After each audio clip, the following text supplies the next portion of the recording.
Chỉ là một trong sốជំរាបសួរលោកគិនតារាបាទបានជំរាបសួរបាទអរគុណលោកដែលបានជួយមកដល់បន្ទប់ផ្សាយរបស់វិទ្យុបារាំងអន្តរជាតិនៅថ្ងៃនេះលោកគិនតារាត្រូវបានគេស្គាល់ជាទូទៅតាមរយៈការចែករំលែកនៅតាមបណ្ដាញសង្គម Facebook ឬ YouTube លើប្រធានបទទាក់ទងទៅនឹងការអានសៀវភៅឬថាតើសៀវភៅមួយណាដែលស័ក្តិសមជាមួយនឹងបញ្ហារបស់មនុស្សលោកបានបញ្ចប់ការសិក្សាថ្នាក់បរិញ្ញាបត្រផ្នែកវិស្វករអគ្គិសនីនិងអេឡិចត្រូនិកពីប្រទេសជប៉ុនហើយបច្ចុប្បន្ននេះលោកគឺជានាយកសាលានិងជាស្ថាបនិកនៃសាលារៀន Startup Community គឺជាសាលាបង្វឹកសិស្សពីថ្នាក់ទី5ដល់ថ្នាក់ទី12លើមុខវិជ្ជាគណិតរូបគីមីនិងជីវវិទ្យាលោកតារាអាចជម្រាបជូនមិត្តអ្នកស្ដាប់ទេថាតើពីកុមារភាពហ្នឹងលោកមានសុខកំណើតនៅទីណាហើយរៀននៅទីណាដែរបាទពីកុមារភាពហ្នឹងខ្ញុំកើតនៅភូមិតាំងគោកឃុំសយងស្រុកបារាយខេត្តកំពង់ធំហើយខ្ញុំចាប់ផ្ដើមបឋមសិក្សាហ្នឹងនៅបឋមសិក្សាតាំងគោកកាលពីដំបូងហ្នឹងអត់ទាន់មានសាលារៀននៅក្នុងវត្តនៅឡើយទេដល់ខ្ញុំចូលថ្នាក់ទី3បានចាប់ផ្ដើមមានសាលារៀនអញ្ចឹងបានយើងផ្លាស់ពីរៀនពីវត្តនៅក្បែរផ្ទះទៅរៀននៅសាលាបឋមសិក្សាដល់ចប់ពីបឋមសិក្សាហើយខ្ញុំចូលមកថ្នាក់វិទ្យាល័យចូលថ្នាក់វិទ្យាល័យហ្នឹងចូលទៅដំបូងរៀនមកល្មមដល់រៀនបានបន្តិចក៏ចាប់ផ្ដើមធ្លាក់ខ្សោយមានបញ្ហារៀនដល់ត្រួតថ្នាក់មួយឆ្នាំទៀតបាទហើយដល់ពេលបញ្ចប់ពីហ្នឹងមកបានខ្ញុំចប់ទី12ចប់អដប់ហ្នឹងតមកភ្នំពេញចូលមករៀននៅសាលាតិចណូរៀនបានតិចណូបាន2ឆ្នាំខ្ញុំក៏ដាក់អាហារករទៅរៀននៅប្រទេសជប៉ុនហើយក៏បានជាប់ទៅរៀននៅជប៉ុនរយៈពេល6ឆ្នាំហើយក៏ត្រឡប់មកវិញបង្កើតសាលាបង្វឹក Startup Community នឹងឡើងបាទឪពុកម្ដាយរបស់លោកណាជារបស់លោកគាត់ធ្វើអីដែរបាទតកតងនឹងឪពុកម្ដាយរបស់ខ្ញុំឪពុករបស់ខ្ញុំគាត់ស្លាប់កាលពីឆ្នាំ2014ឥឡូវខ្ញុំនៅសល់តែម្ដាយទេប៉ុន្តែឪពុករបស់ខ្ញុំក៏ទៅគាត់ជាអាចថាជា idol មួយរបស់ខ្ញុំអញ្ចឹងគាត់រៀនសូត្របានច្រើនគាត់រៀនហ្នឹងមិនថាគាត់រៀនមិនគាត់រៀនតាមរបៀបគាត់អ្នកបួសអញ្ចឹងគាត់រៀនច្រើនគាត់តែងតែបរៀនបដៅខ្ញុំណែនាំខ្ញុំឲ្យមានទម្លាប់ល្អអញ្ចឹងដូចខ្ញុំចាំថាពីក្មេងមកម្នាក់មានណាចូលចិត្តអានទេប៉ុន្តែឪពុកខ្ញុំគាត់ចូលចិត្តអានគាត់ប្រាប់ខ្ញុំថាយើងអត់មានឱកាសបានជួបគ្រូល្បីៗទេអញ្ចឹងមានតែសភៅទេដែលគ្រូល្បីៗគាត់សរសេរយើងអានទៅអញ្ចឹងពេលគាត់អានសភៅអញ្ចឹងគាត់តែងយកខ្ញុំមកចិត្តឲ្យខ្ញុំអានតាមគាត់ខ្ញុំពីក្មេងខ្ញុំអានមិនទាន់ទេខ្ញុំដឹងតែអានអត់ទាន់ហើយអានក៏អត់យល់ដែរប៉ុន្តែខ្ញុំចេះតាមគាត់អញ្ចឹងហើយទៅវាដកអាចប់អារម្មណ៍នឹងច្រើនធ្វើឲ្យខ្ញុំយល់មួយថាការអានសភៅហ្នឹងអាចរំដោះយើងបានហើយអត់ដឹងថារំដោះរបៀបម៉េចក៏អត់ដឹងទេគ្រាន់តែដឹងជឿមួយម៉ាត់ថាអានសភៅអាចផ្លាស់ប្ដូរយើងបានបាទលោកជាកូនទីប្រមាណដែរបាទនៅក្នុងគ្រួសារខ្ញុំមានបងប្អូន7នាក់ហើយខ្ញុំជាកូនទី2កូនទី2បាទលោកកាលពីនៅកុមារភាពនោះថាតើមានរឿងរ៉ាវឬក៏អនុស្សាវរីយ៍អីដែលលោកចាំមិនភ្លេចកាលពីនៅតូចនោះបាទអូអនុស្សាវរីយ៍ច្រើនណាស់ខ្ញុំពីក្មេងត្រូវបានគេមើលងាយច្រើនមែនតើហ្មងទី1ដោយសាររូបសម្បត្តិខ្ញុំកើតមកនៅក្នុងគ្រួសារខ្ញុំអាចថាខ្ញុំក្មេងម្នាក់ដែររូបអត់ស្អាតអាក្រក់ជាងគេហ្មងដល់ពេលអញ្ចឹងទៅម្នាក់ចេះតែប្រអាប់អញ្ចឹងធ្វើឲ្យខ្ញុំមានកើតគេថាជំងឺតូចចិត្តជំងឺអាចថាបាក់ទឹកចិត្តតាំងពីក្មេងអញ្ចឹងរៀនអីក៏អត់ប្រកែដែរព្រោះមនុស្សគេហៅថាអត់មានជំនឿលើខ្លួនឯងហ្មងបាក់ទឹកចិត្តហើយធ្វើអីឲ្យតែរួចដល់ពេលអញ្ចឹងមានអារម្មណ៍ចេះតែអង្គុយតូចចិត្តមាននឹងអីមួយគឺតូចចិត្តហ្មងប៉ុន្តែក្រោយមកពេលខ្ញុំចាប់ផ្ដើមធំបន្តិចទៅខ្ញុំមានការខំប្រឹងខ្ញុំជឿថាការខំប្រឹងរៀននឹងវាបានលទ្ធផលអីចឹងខ្ញុំក៏រៀនចាប់បានប្រកែបន្តិចដល់ពេលប្រកែបន្តិចទៅមានអារម្មណ៍ថារៀងមោទនភាពសុបាយចិត្តជាងមុនប៉ុន្តែបញ្ហាក្មេងវាឆាប់អំនួតហូចជំនាន់ហ្នឹងហ្គេមចូលមកអញ្ចឹងធ្វើខ្ញុំហ្នឹងដំបូងគេប្រាប់ថាហ្គេមញៀនខ្ញុំអត់ជឿទេដូចវាថាអំនួតខ្ញុំក៏ទៅលេងហ្គេមមួយគេដំបូងទៅមើលលេងដល់ក្រោយមកលេងយូរទៅជក់ដល់ពេលជក់ទៅភ្លេចរៀនភ្លេចសូត្រទៅរហូតដល់ថ្នាក់ប្រឡងធ្លាក់ដល់ពេលប្រឡងធ្លាក់ម្ដងហ្នឹងមកវាធ្វើខ្ញុំឈឺចាប់ខ្លាំងណាស់ហូចផ្សំនឹងពេលហ្នឹងអាក្រោយពេលដែលខ្ញុំប្រឡងធ្លាក់ហ្នឹងមកគ្រួសារធ្លាក់ខ្លួនទៀតឪពុកខ្ញុំធ្លាក់ខ្លួនឈឺគាត់ឈឺពីមុនមកដែរប៉ុន្តែគ្រួសារអត់ធ្លាក់ខ្លាំងទេប៉ុន្តែកំឡុងពេលហត់តែធ្លាក់ខ្លាំងទៀតខ្ញុំចាំបាននៅពេលដែលខ្វះលុយសូម្បីតែ10000ទៀតផ្សេងអ្នកចិត្តខាងក៏គេអត់ឲ្យដែរពួកគេដឹងថាយើងក្រខ្លាំងយើងអត់មានលុយទេហូចទទួលខូចយកទទួលទៅធ្វើតលុយ10000យកទៅធ្វើក៏យើងអត់មានលុយដែរអញ្ចឹងវាធ្វើឲ្យខ្ញុំឈឺចាប់នៅពេលហ្នឹងឈឺចាប់ហើយទៅខ្ញុំចាំសម្ដីពួកខ្ញុំថាមានតែការខំប្រឹងរៀនទេដល់ពេលធ្លាក់ម្ដងហើយខ្ញុំចាប់តាមខំប្រឹងឡើងវិញខំខ្លាំងមែនតើមកខំរហូតដល់ថ្នាក់មានមិត្តភក្តិម្នាក់ធ្លាប់សួរខ្ញុំថាតារាបើសិនជាឆ្នាំហ្នឹងប្រឡងធ្លាក់ឌីប្លូមមួយឆ្នាំទៀតតើតារាគិតមិនខ្ញុំប្រាប់វិញថាខ្ញុំអត់បាក់គិតមិនព្រោះខ្ញុំដឹងច្បាស់ហើយថាខ្ញុំអត់ធ្លាក់គេសួរថាប៉ះសិនបើធ្លាក់ហើយខ្ញុំប្រាប់វិញថាអត់មានប៉ះសិនទេព្រោះលើកនោះខ្ញុំដឹងតែជាប់គឺ100%មក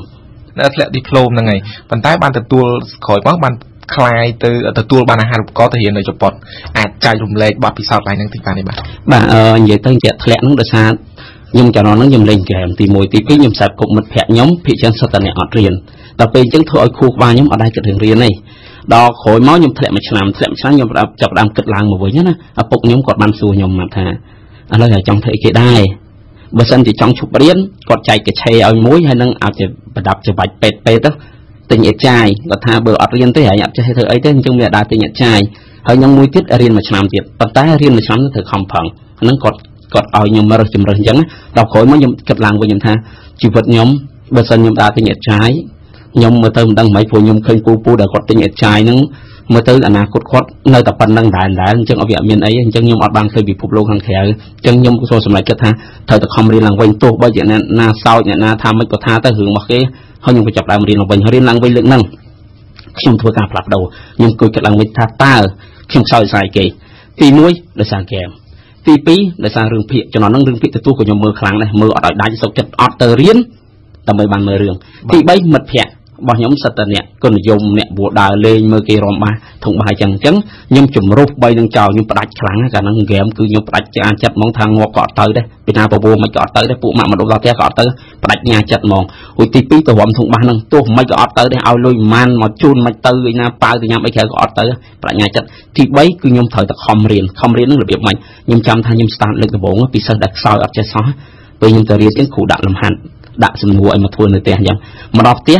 sừng ngô nó phụ đại sang dương này ở riêng riêng an sẽ phơi ở cá đấy phọc khọt bán nó cứ thổi chắc nhung còn nó mơ sừng ngôปุ๊บnhưng mà đang thấm ấy nhung có miếng cầm nặn mùi chán nhung thì họ tin cầm này máu đôi từng óc sừng ngô để khâu xua hồi việc chân tăng chầm lòn tiệt nhung chăm bán nó thà chầm lòn cục chân lên nhung chầm lòn bị một ban một tót nhung đào từ khối chầm lòn là khối một tót tiệt từ múc từ khối trong mà ngày tôi nghĩ bạn nhầm soi sừng ngô buôn phèn sừng ngô hỏi sừng ngô nó men soi ít soi còn nó chầm lòn ấy chứ mình dùng ai vô bìa rong là sao đặt sao nhá bây giờ trong bậc cái bậc tá đào sang từ những trong mặt bàn đọc trong mặt bàn thì thôi những chân lá ta xây ra so tầm một túa thùng ta xây ra so một túa thùng bậc tá đào sang từ những chùm này hạt bể nắng đào sang nhom vậy tha nhọ mình chùm được xây nhom thời tập cài bàn chút nhom phi diêm ta bốn ta xây ai tha vào mũi sừng ngô nó mà ngày chẳng là khôi mới dừng calpen cả năng tự chỉ muốn đào sang cho cạp trong mà họ rộng mà dướng việc cần là lo tới đằng trước việc thừa dưng thua cần là lo chừng muốn ở đâu tập một tiết như là khu này có phép nhom tha còn giấy biểu bịa định hàng dân còn sao vậy ta ngày bữa ta teo với ngày ở không riêng tím khu riêng người đang hẹp chám ấy còn phép một nhom chẳng hồi tới những xuân trước thâm mịch bạc cài tới còn phải nhom tha cho nó là khu riêng cây tranh pi sả phím cứ thời ta thua phím bố cả na ta dân ở thua phím việc thua dân phịch chẳng nhóm trăm giờ đây quát còn là quát riêng hơi phím tụi đó teo phím số bây tập bài cái nhom ở toàn nhám đá tập còn nhom ở mức nhom ở khoán cứ nhom thời ta thơ làm hát đại khu riêng phím à hỏi cầm ở phím phịch toàn chẳng miếng này nhom phạt đấu bị muốn nhom tốc chào là hốt đo ngay châu riêng trong nhà tất khối tại khu vực ngô với bạn nhung chập đam xong cái chùm lòn bắt lực nó ở đây còn là chop phím cứ nhung thua phím mỏng ôi tập nhung chập đam to lọp nâng đại tới nhung chập đam còn bà là khối mới tiết nhung có chập đam từ xua bọc nhung tiết xua hà riêng thâm mấy bạc cài tới bậc kia bạc cài ôi có phèo nhung mặt hà nhẹ đại riêng bạc cài cứ chùm lục nhé đại phà hàn ao tập khổ xua thời hiện lực đại chắc mình chắc cả đào càng nhung chập đam nhung chăm thay nhung challenge từ bộ nhung ọt chắc cái nhung lực đại chắc còn lực đại là hốt đó thế này một không hẳn cái ngon tới cái thay nhung nó định xua là mấy mình chắc còn lực đại chắc còn lực đại ao tới ngon cứ xua phim đặc biệt tăng cái ảm miên là tập xua phim nó máu vì thời nhung chập đam lịch thâu hiện chập đam bạc cài tới là hốt đó nhung chập đam bạc cài chỉ cái rong tạ là hốt đó cái score nó sờ thập bạc cài là hốt đó mình được phía trên cái thay nhung chặt riêng ấy chập che tăng bất là sao từ nhung miên là tập lọ tầng năng nàyสำหรับลูกดาราเกิดทาต่างอ้อนึกวิดอยซาตากตาขังขนมคลุนลูกตัวหรือก็ดอยซาตากตาขังกล่าวตั้งปีนึกสองเนี่ยตีมือคลุนยืงมองมีการประดับประดับงาจัดมันขบุปปนา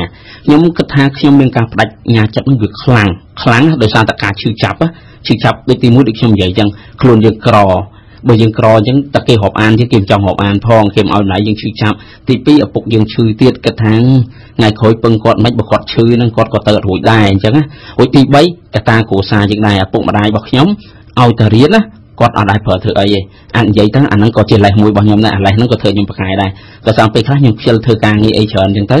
ยิมการยิโยเลยเรียนดอกเปยิมโยเลยเรียนเต้อะไรนั่งเวกาติจิตตลอดดอกเปตลอดแมนเต้ยิมจำท่าทรงมือแต่ขายจุ่มขายจู่ชนะไหมก็ยมเรียนนะยมอัตนาดับเป็นจังเต๋อกดเคยยมผังเรียนจังกดการตัดเงินเล็กลองกาเผยยมเตียจังเอาแต่โมมต้องกดชีวิตเผยเซ็งแล้วเราท่าเปียยมไอท่าถมปีใบหอยมาติดซามาชนำเป็นยมสั่งท่าเอาได้โจบซาส่งไปธรรมดาหมดโจแล้วสั่งดำตั้งขนมซานั่งมีรวยปู ម៉ែមិនដែលប្រើទៅទេដោយសារឃើញអង្គុយរៀនរហូតពួកគាត់ដឹងថាយើងចង់រៀនប៉ុន្តែពិតគាត់អត់ដឹងថាយើងកិច្ចអត់ចង់ទៅណាទេរៀនហ្នឹងប៉ុន្តែការកិច្ចហ្នឹងវាចង់និយាយថាអាហ្នឹងវាចលេះមួយមិនប៉ុន្តែវាបង្កើតទម្លាប់ល្អដល់ខ្លួនយើងបាទហេតុអីបានជានៅប្រទេសជប៉ុនសិក្សានៅប្រទេសជប៉ុនហ្នឹងលោកជ្រើសរើសផ្នែកវិស្វករអគ្គិសនីនិងអេឡិចត្រូនិកទៅវិញបាទនិយាយរឿងអគ្គិសនីអេឡិចត្រូនិកហ្នឹងដំបូងខ្ញុំចូលចិត្តអគ្គិសនីដែរប៉ុន្តែដល់ពេលខ្ញុំចូលមកដល់ភ្នំពេញហ្នឹងក្នុងពេញចូលរៀនសាលាតិចណូហ្នឹងល្បីជាងគេផ្នែកសំណង់ហូចធម្មតាយើងនៅក្មេងគិតរបៀបថាកំណត់ចង់ challenge ហ្នឹងខ្លាចគេមើលងាយគេថាតើតអ្នកបកែបានចាប់យកជំនាញសំណង់បានដល់ពេលអញ្ចឹងទៅខ្ញុំខ្លាចគេថាខ្ញុំអន់អញ្ចឹងខ្ញុំក៏ចាប់យកសំណង់ដល់ពេលខ្ញុំចាប់យកសំណង់ឲ្យបានដូចចិត្តហើយបានហើយខ្ញុំរៀនបានប្រហែលជាកន្លះឆ្នាំទៅខ្ញុំមានអារម្មណ៍ថាខ្ញុំដូចអត់ចូលចិត្តសំណង់ទេខ្ញុំមានអារម្មណ៍ថាខ្ញុំអត់ចូលចិត្តអាការងារបែបហ្នឹងរួចខ្ញុំគិតមើលឡើងវិញថាខ្ញុំចូលចិត្តផ្នែកអគ្គិសនីព្រោះខ្ញុំរៀនមេរៀនតាក់ទងរូបជាឆាប់យល់លឿនឆាប់បានហើយចូលចិត្តធ្វើលំហាត់ផ្នែកហ្នឹងទៀតអញ្ចឹងដល់ពេលបានឱកាសទៅជប៉ុនខ្ញុំចាប់ផ្ដើមបដូរមកខ្ញុំថាខ្ញុំដាក់អាហារូបករណ៍ហ្នឹងគឺរើសយកផ្នែកអគ្គិសនីនិងអេឡិចត្រូនិកអាហ្នឹងហេតុផលមួយរួចហេតុផលមួយទៀតអាចថាជាក្តីសុបិនខ្ញុំពីក្មេងខ្ញុំចេះគិតថានៅស្រុកខ្មែរខ្វះភ្លើងអគ្គិសនីខ្វះអីចឹងគ្រឿងសម្ភារៈអេឡិចត្រូនិកអីយើងខ្វះច្រើនណាខ្ញុំគិតថាបើសិនជាខ្ញុំបានទៅរៀននៅជប៉ុនខ្ញុំអាចយល់ពីដឹងពីរឿងអស់ហ្នឹងយើងអាចធ្វើរឿងហ្នឹងឲ្យវាកាន់តែផ្សារអាហ្នឹងវាជាក្តីសុបិនខាប់ពីក្មេងមកហើយទៅដោយសារតែរឿងហ្នឹងបានខ្ញុំផ្លាស់ប្ដូរទៅរៀនអគ្គិសនីអេឡិចត្រូនិកហ្នឹងទៅបាទលោកតារាត្រូវបានគេស្គាល់ភាគច្រើនតាមរយៈការចែករំលែកនៅចំណេះដឹងផ្សេងដោយបានមកពីការអានសៀវភៅហ្នឹងនៅលើបណ្ដាញសង្គមរបស់លោកផ្ទាល់លោកតាអាចបញ្ជាក់បានទេថាតើវាចាំបាច់បែបណាដែលនាំឲ្យលោកធ្វើបែបនេះបាទតាក់ទងទៅនឹងការចែករំលែកហ្នឹងដោយសារតែខ្ញុំទៅដល់ជប៉ុនធ្វើឲ្យខួរក្បាលខ្ញុំមានការផ្លាស់ប្ដូរខ្ញុំចាប់ផ្ដើមសង្កេតឡើងវិញថាប្រទេសជាតិមួយគេអភិវឌ្ឍបានដោយសារអីគេខ្ញុំចាប់ផ្ដើមសង្កេតហើយនឹងស្រាវជ្រាវមើលសង្កេតឃើញថាគ្រប់ប្រទេសដែលជាប្រទេសអភិវឌ្ឍទាំងអស់ហ្នឹងគឺប្រជាជនចូលចិត្តអានអញ្ចឹងបើសិនជាប្រជាជនអត់ចូលចិត្តអានទេប្រទេសជាតិមួយហ្នឹងមិនសូវជាមានការរីកចម្រើនហើយខ្ញុំក៏ចាប់ផ្ដើមទៅសង្កេតមើលប្រទេសក្រីក្រដែរប្រទេសដែលក្រីក្រនៅខាងអាហ្វ្រិកនៅខាងអីផ្សេងដែលនិយាយចំគេហៅថាប្រទេសដែលក្រីក្រហ្នឹងភាគច្រើនគឺអត់សូវមានប្រជាជនចូលចិត្តអានសៀវភៅទេហើយខ្ញុំឃើញឫសគល់កន្លែងហ្នឹងដែលខ្ញុំមានរំលឹកមួយថាតើខ្ញុំគួរធ្វើអ្វីមួយយ៉ាងដើម្បីជំរុញឲ្យយុវជនហ្នឹងចូលចិត្តអានអាហ្នឹងហេតុផលមួយហេតុផលទី2គឺហេតុផលខ្លួនខ្ញុំផ្ទាល់ខ្ញុំដឹងថាខ្ញុំអាចផ្លាស់ប្ដូរខ្លួនឯងបានហ្នឹងគឺតាមរយៈការអានបើសិនបើខ្ញុំអត់មានការអានសៀវភៅទេជំនឿដែលមានពីក្មេងៗមកដែលត្រូវបានសង្គមបញ្ចូលឲ្យខ្ញុំហ្នឹងខ្ញុំអាចផ្លាស់ប្ដូរបានទេអូម៉ាដូចគេនិយាយថាអ្នកក្រតពូជអីចឹងទៅអញ្ចឹងយើងពូជអ្នកក្រមិនអាចធ្វើជាអ្នកមានបានទេយើងពូជអ្នកតូចមិនអាចធ្វើធំបានទេវាដកជាប់នៅក្នុងខួរក្បាលយើងខ្ញុំចង់ថាពីក្មេងគឺជឿច្បាស់ហ្មងថាយើងគឺអត់អាចធំទេយើងអត់មានវាសនាអញ្ចឹងប៉ុន្តែដោយសារតែសៀវភៅទាំងអស់ហ្នឹងទៅធ្វើឲ្យផ្លាស់ប្ដូរការគិតរបស់ខ្ញុំថាអ្នកណាក៏អាចធ្វើបានដែរសំខាន់ជាយើងធ្វើបានហើយយើងបញ្ចេញសកម្មភាពយើងខ្សែគប់យើងតាក់ទងពីវានិយាយចំយើង involve ជាមួយអាហ្នឹងហ្មងហើយ commit ក្នុងការធ្វើវាយើងនឹងអាចធ្វើវាបានដោយសារខ្ញុំយល់រឿងអស់ហ្នឹងហើយបានខ្ញុំគិតថាបើបានប្រជាជនខ្មែរទាំងអស់គ្នាគាត់បានអានហើយគាត់យល់ដូចខ្ញុំអញ្ចឹងពួកគាត់នឹងលែងខ្ជិលគាត់នឹងព្យាយាមហើយខ្ញុំស្គាល់ខ្ញុំជាជនជើងពេលខ្លះគាត់រៀងខ្ជិលច្រើនតនេអីគាត់លេងបៀលេងប៉ោងលេងខ្លាឃ្លោកលេងអីចឹងណាចុះការអង្គុយជុំគ្នាផឹកអីអត់ធ្វើអីចឹងដោយសារគាត់អត់ដែរបានដឹងបើសិនជាគាត់បានអានសៀវភៅដូចខ្ញុំអញ្ចឹងទៅគាត់មានអារម្មណ៍ដឹងថាគាត់ធ្វើយ៉ាងអត់ត្រូវទេគាត់ត្រូវតែខំប្រឹងគាត់លែងបន្ទោសព្រមលិខិតលែងបន្ទោសទៅលើស្អីផ្សេងនេះព្រោះគាត់ចាប់ផ្ដើមដឹងថាខ្លួនគាត់ត្រូវធ្វើឲ្យបានហើយគាត់ព្យាយាមធ្វើពេលហ្នឹងសង្គមទាំងមូលនឹងមានការរីកចម្រើនបាទលោកតារាបច្ចុប្បន្ននេះលោកគឺជាស្ថាបនិក start up community លោកអាចជម្រាបបានទេថាហេតុអីបានជាលោកបង្កើត start up community នេះឡើងបាទអរគុណសំណួរនេះល្អមែនតើបើគិតទៅ background របស់ខ្ញុំគឺវិស្វករផ្នែកអគ្គិសនីនិងអេឡិចត្រូនិកទេមនុស្សជាច្រើនណាពេលខ្ញុំមកពីជប៉ុនវិញទាំងអាណាព្យាបាលរបស់ខ្ញុំទាំងអីទាំងនិយាយចំអ្នកស្រុកអ្នកភូមិរបស់ខ្ញុំគេទទួលថាខ្ញុំហ៊ានបកកាយអញ្ចឹងទៅសំណួរទី1ដែលគេសួរខ្ញុំមុនហ្នឹងថាតើហេតុអីមិនរៀនតទៀតព្រោះបើសិនជារៀនតក៏អាចបានលុយអាហារក៏ជាង 1000 ទៀតដែរគេថារៀនបានសញ្ញាបត្រហើយបានលុយទៀតមិនបានអត់រៀនតហើយទី2ពេលខ្ញុំមកដល់ខ្មែរវិញដំបូងមានក្រុមហ៊ុនច្រើនតែគាត់ស្គាល់ខ្ញុំតាមបណ្ដាញសង្គមតាម YouTube គាត់តាក់ទងឲ្យខ្ញុំទៅធ្វើការទៅធ្វើ project manager ទៅធ្វើ sales manager អញ្ចឹងតាក់ទងរឿងផ្នែកអគ្គិសនីរបស់ខ្ញុំនឹងច្រើនព្រោះទៅគាត់អត់ប្រាក់ខែច្រើនទៀតខ្លះឲ្យ 2000 ខ្លះហ៊ានឲ្យដល់ទៅ 2500 ប៉ុន្តែខ្ញុំអត់ធ្វើហើយខ្ញុំត្រូវបានការបន្ទោសច្រើនណាពីមនុស្សជំនាញគេថាល្ងងណាធ្វើតែប៉ុន្មានខែសោះលុយ 10000 បាទប៉ុន្តែអ្វីដែលខ្ញុំគិតមើលឡើងវិញថាបើសិនបើខ្ញុំធ្វើការទៅតាមជំនាញដែលខ្ញុំរៀនហ្នឹងខ្ញុំអាចបម្រើបានតែគ្រួសារខ្ញុំមួយឯងអូមកថាប្រាក់ខែបាន 2000 ឬក៏ 2500 អាចថាដល់ 3000 ទៅឧបមាថាខ្ញុំបកកាយហើយសួរតែខ្ញុំចាំបានតែគ្រួសារខ្ញុំមួយឯងហើយចុះសង្គមជាតិមួយទាំងមូលតើខ្ញុំអាចធ្វើអីកើត ចឹងខ្ញុំសង្កេតមើលទៅថាបើសិនជាខ្ញុំអាចធ្វើអ្វីមួយធ្វើឲ្យមានការផ្លាស់ប្ដូរមួយធំផ្លាស់ប្ដូរតាក់ទងទៅនឹងចំណេះដឹងខ្ញុំគិតថាល្អមែនតើរួចមួយទៀតខ្ញុំគិតថាខ្ញុំមាន talent ខាងផ្នែកហ្នឹងខ្ញុំមាន skill ខាងផ្នែកហ្នឹងដោយសារតែខ្ញុំមានបទពិសោធន៍ទៅលើរឿងនឹងជាក់ស្ដែងហើយទៅនឹងការស្រាវជ្រាវខ្ញុំបន្ថែមខ្ញុំត្រូវតែបង្កើតសាលាមួយដែលមានលក្ខណៈ unique ខុសគេហ្មងអាចថាខុសគ្នានៅក្នុងស្រុកខ្មែរហើយសឹងថាខុសគេនៅក្នុងពិភពលោកហ្នឹងព្រោះសូម្បីខ្ញុំនៅជប៉ុនក៏ដែរមានសាលាអញ្ចឹងដែរខ្ញុំសាលាហ្នឹងវាកើតចេញពីការគិតរបស់ខ្ញុំហើយ design តាំងពី system របស់ហ្នឹងគឺចូលមកហ្នឹងគឺសិស្សមិនចេះមិនក៏ដោយ background ពីមុនមិនក៏ដោយគឺត្រូវតែបកកាយខ្ញុំចាំថាការយើងបើកដំបូងសិស្សដែលចូលរៀនសិស្សអត់ជំរឿមានអ្នកខ្លះវាយគេអញ្ចឹងសាលាដេញចោលមានអ្នកខ្លះបងធំអ្នកខ្លះធ្លាក់ 4-5 ឆ្នាំ 2-3 ឆ្នាំញចំសិតតែសិស្សអត់ជំរឿមកចុះឈ្មោះចូលរៀនឡើងយើងហូចភាគច្រើនដែលចូលរៀនពីដើមឆ្នាំគឺយើងត្រែនឲ្យគាត់ជាប់និយាយថាអ្នកដែលចូលដើមឆ្នាំជាប់សឹងទាំងអស់ហ្នឹងសឹងតែអត់មានអ្នកធ្លាក់ឯងបើអាចមានធ្លាក់អ្នកដែលចូលតែពីចុងឆ្នាំទៅឬពាក់កណ្ដាលឆ្នាំតែពេលវេលាអត់គ្រប់គ្រាន់អញ្ចឹងដល់ពេលខ្ញុំឃើញធ្វើអញ្ចឹងខ្ញុំឃើញមានការផ្លាស់ប្ដូរឧទាហរណ៍ដូចកូនសិស្សខ្ញុំមួយអញ្ចឹងគាត់ពីមុនមកគាត់អត់ដែរគិតវិញឆ្ងាយទេគាត់អត់ខ្វល់ណាដល់ពេលអញ្ចឹងទៅពេលគាត់ចូលរៀនអញ្ចឹងទៅគាត់ចាប់ដើមចេះធ្វើឲ្យការគិតរបស់គាត់ផ្លាស់ប្ដូរសូម្បីជំនាញអនាគតដែលគាត់ចង់ធ្វើក៏គាត់ផ្លាស់ប្ដូរដែរគាត់ចាត់ទុកខ្លួនគាត់ទៅជាមនុស្សមានប្រយោជន៍អញ្ចឹងខ្ញុំសង្កេតឃើញថាអាការ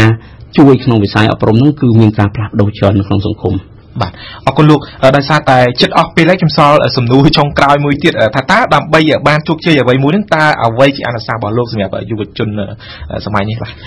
ដើម្បីជោគជ័យហ្នឹងខ្ញុំដំបូងខ្ញុំចង់ឲ្យយុវជនគាត់ចែកឲ្យច្បាស់ដាច់ទី1គេហៅថាចំណូលចិត្តរបស់យើងទី2ជា hobby មនុស្សភាគច្រើនគេនិយាយថាយើងបើយើងចង់ជោគជ័យយើងអត់អាចធ្វើការតាមអ្វីដែលយើងស្រឡាញ់ទេព្រោះកាលណាយើងធ្វើតាមស្រឡាញ់វាអាចអត់ជោគជ័យព្រោះវាខុសតម្រូវការទីផ្សារ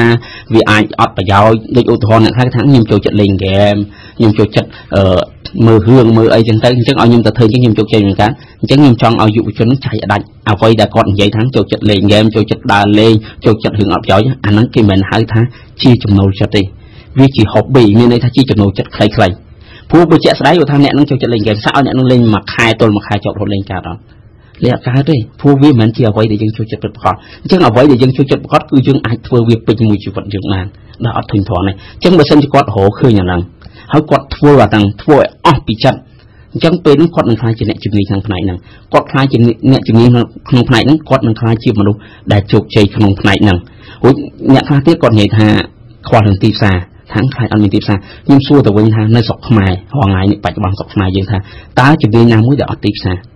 ខ្ញុំសួរអ្នកដែលនិយាយទៅអត់ទីផ្សារអត់ដែលមានអ្នកណាឆ្លើយប្រាប់ខ្ញុំបានថាជំនាញណាមួយដែលអត់ទីផ្សារប៉ុន្តែខ្ញុំទទួលស្គាល់មួយថាអ្វីដែលស្រុកខ្មែរខ្វះគឺអ្នកជំនាញដែលពិតប្រាកដយើងឧទាហរណ៍ថាសូម្បីតែអ្នកសម្អាតសួរថាតើមានក្រុមហ៊ុនណាដែលលេចធ្លោផ្នែកសម្អាតនៅស្រុកខ្មែរអត់យើងរត់បានទេអញ្ចឹងពេលយើងអង្គុយគិតឡើងវិញហ្មងអង្គុយគិតថាយើងចង់រកអ្នកជំនាញឲ្យពិតប្រាកដសឹងតែថាមន្ទីរពេទ្យក៏យើងពិបាករកដែរពេលខ្លះមន្ទីរពេទ្យជំនាញខ្លាំងណាស់រហូតដល់ជឿធំហ៊ុនយើងរត់ទៅថៃរត់ទៅវៀតណាមអីដោយសារយើងខ្វះអ្នកជំនាញពិតប្រាកដជិះជំនាញអីមួយក៏ដោយឲ្យតែពិតប្រាកដចេះនិយាយក៏ដោយឲ្យតែនិយាយពិតប្រាកដចេះលើកទឹកចិត្តដែរឲ្យតែលើកទឹកចិត្តពិតប្រាកដចេះធ្វើអីមួយក៏ដោយឲ្យតែចេះពិតប្រាកដពេលហ្នឹងគឺអត់ខ្វះទីផ្សារការងាររបស់យើងទេហូចធ្វើមិនដើម្បីចេះពិតប្រាកដលុះត្រាតែយើងធ្វើវាច្រើនបើតាម research គេថាធ្វើប្រហែលជា 10000 ម៉ោងហើយយើងសាកសម័យមើល 10000 ម៉ោងណាបើយើងចែកជាឆ្នាំបើយើងធ្វើ4ឆ្នាំក៏មួយថ្ងៃធ្វើ7ម៉ោងដែរបាន10000 ម៉ោងហ្នឹងហើយបើសិនជាយើងអត់ស្រឡាញ់សួរថាយើងធ្វើបានអត់យើងធ្វើអត់បានទេអញ្ចឹងទាមទារថាយើងលុះត្រាតែធ្វើអ្វីដែលយើងស្រឡាញ់បានយើងអាចសម្រេចក្តីសុបិនរបស់យើងបានហ្នឹងបាទសូមជម្រាបជូនមិត្តអ្នកស្ដាប់ថាលោកគឹមតារាគឺជាស្ថាបនិក Startup Community ខ្ញុំសូមអរគុណលោកនិងសូមជម្រាបលាបាទអរគុណបាទ